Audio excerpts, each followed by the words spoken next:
সালমান শাহর ওয়াইফ সামিয়া চৌধুরী, আজিজ ভাই ডন সহ একাধিক আসামি তারা পরিকল্পিতভাবে তাকে হত্যা করা হয়েছে। আমরা মনে করি যে ডনের যদি রিমান্ডে নেওয়া হয় তাহলে রিমান্ডের মধ্য দিয়ে তথ্য উপাত্ত বেরিয়ে আসবে এবং প্রকৃত ঘটনা কি, কারা এর সাথে জড়িত, কারা কারা হত্যা করেছেন তাদেরকে বের করা সম্ভব।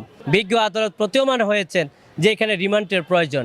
সেই কারণেই উনি 5 দিনের রিমান্ড মঞ্জুর করেছেন, জামিন নামঞ্জুর করেছেন। 90 দশকের সবচেয়ে জনপ্রিয় এবং আলোচিত নায়ক সালমান শাহ, যে সালমান শাহর লক্ষ কোটি ভক্ত এবং সমর্থক আছে। 90 দশকে সালমান শাহ এবং শাবনূর জুটিতে আমাদের অনেক বিখ্যাত ছবি উপহার দিয়েছেন। স্বপ্নের পৃথিবী, কেয়ামত থেকে কেয়ামত, প্রথম প্রেম এবং ভালোবাসার ঠিকানা, তাজমহল সহ অনেক বিশেষ করে জনপ্রিয় ছবি উপহার দিয়েছিলেন সালমান শাহ নায়ক হিসেবে। সেই সালমান শাহর মেধা, প্রজ্ঞা, জ্ঞানের মধ্য দিয়ে বাংলাদেশের মানুষের হৃদয় কোঠায় স্থান করে নিয়েছিলেন। লক্ষ কোটি তার সমর্থক ছিল এবং তার শুভাকাঙ্ক্ষী ছিল। সেই প্রতিভাবান এবং জনপ্রিয় এবং সালমান শাহকে পরিকল্পিতভাবে তাকে হত্যা করা হয়েছে। সেই সময় আমরা দেখেছি যে সালমান শাহর ওয়াইফ সামিয়া চৌধুরী, আজিজ ভাই ডন সহ একাধিক আসামি তারা পরিকল্পিতভাবে এবং সালমান শাহর প্রাক্তন স্ত্রী সামিরা চৌধুরীর পরিকল্পনায় তাকে হত্যা করা হয়েছে, যেটা আমরা বারবার বলে এসেছি এবং বলে আসছি।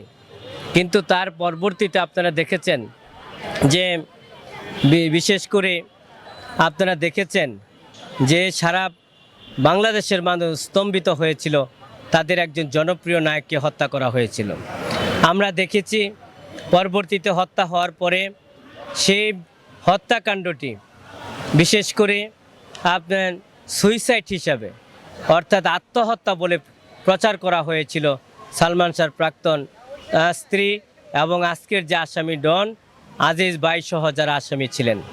এবং কি পরবর্তীতে পিবিআই তদন্ত করেছেন, তদন্তকারী কর্মকর্তাদের উদ্দেশ্য প্রণোদিতভাবে তাদেরকে ম্যানেজ করে এবং সালমান শাহর বিপক্ষে তাদেরকে বিশেষ করে রিপোর্ট দেওয়া হয়েছিল। তার পরবর্তীতে ডিবিতে যাওয়া হয়েছিল, এমনকি অন্যান্য সংস্থা তদন্ত করেছেন।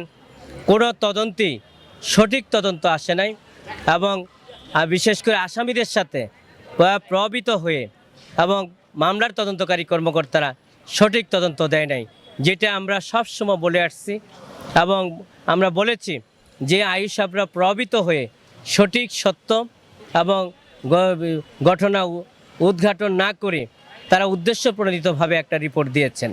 সেই কারণেই সেই রিপোর্টের উপর ভিত্তি করে তার রিপোর্টের বিরুদ্ধে আমরা রিভিশন করেছিলাম মহানগর দায়রা জজ আদালতে।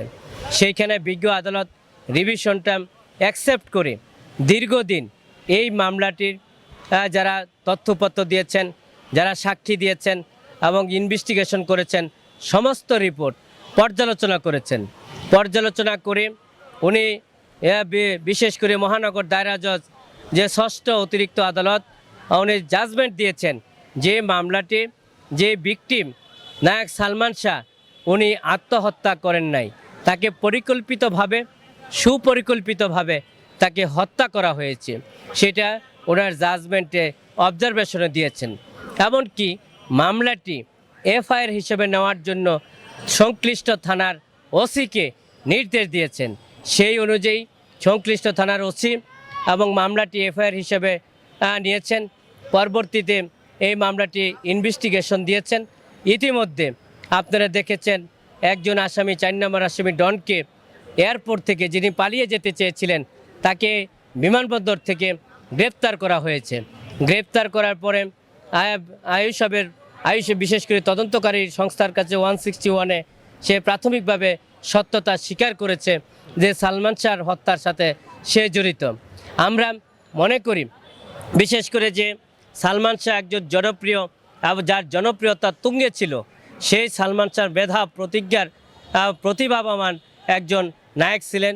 সেই নায়ককে হত্যা করা হয়েছে, সে আত্মহত্যা করে নাই, এটা আমরা বারবারই বলে আসছি। পরবর্তীতে বিজ্ঞ আদালত এবং আজকে ডনকে গ্রেপ্তার করার পরে 7 দিন রিমান্ড চাওয়া হয়েছে। আজকে রিমান্ডের শুনানির জন্য ধার্য ছিল। আসামি পক্ষ ডনের পক্ষে আইনজীবী ছিলেন, আমরা বাদী পক্ষে অর্থাৎ নায়ক সালমান শাহর পক্ষে আইনজীবী হিসাবে আমরা রিমান্ডের জন্য সাবমিশন রেখেছি। আমরা বলেছি যে বিজ্ঞ আদালত হচ্ছে আস্থার জায়গা, বিশ্বাসের জায়গা।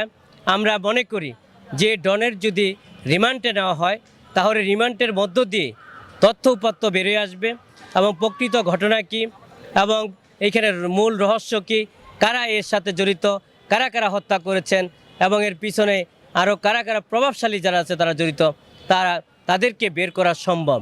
সেই জন্যই আদালত আমাদের সাবমিশন অত্যন্ত মনোযোগ সহকারে শুনেছেন, ধৈর্য সহকারে শুনেছেন এবং শুনে উভয় পক্ষে আসামি এবং বাদী পক্ষে আসামিদের বক্তব্য শুনে বিজ্ঞ আদালত প্রতীয়মান হয়েছেন যে এখানে রিমান্ডের প্রয়োজন।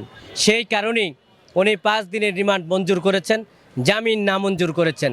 আমরা বিশেষ করে নায়ক সালমান শাহর আইনজীবী হিসেবে আমরা মনে করি আজকের যে রিমান্ডটা যথাযথ হয়েছে এবং এই রিমান্ডের মধ্য দিয়ে সত্য উদ্ঘাটিত হবে এবং মূল রহস্য উদ্ঘাটন হবে এবং তার পিছনে কারা আছে, কারা প্রভাবশালী ব্যক্তিরা কলকাঠি নেড়েছিলেন এবং প্রত্যক্ষ পরোক্ষভাবে কারাই হত্যাকাণ্ডের সাথে জড়িত, তারা সেই ঘটনাগুলো বের হয়ে আসবে সেই রিমান্ডের মধ্য দিয়ে। এতে করে আমি মনে করি যে আইনের শাসন প্রতিষ্ঠিত হবে, ন্যায় বিচার প্রতিষ্ঠিত হবে।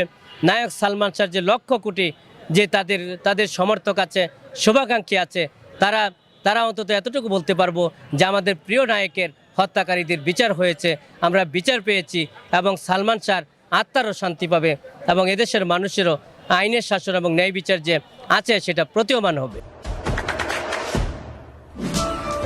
দেশে দেশে সবার সাথে দ্য নিউজ।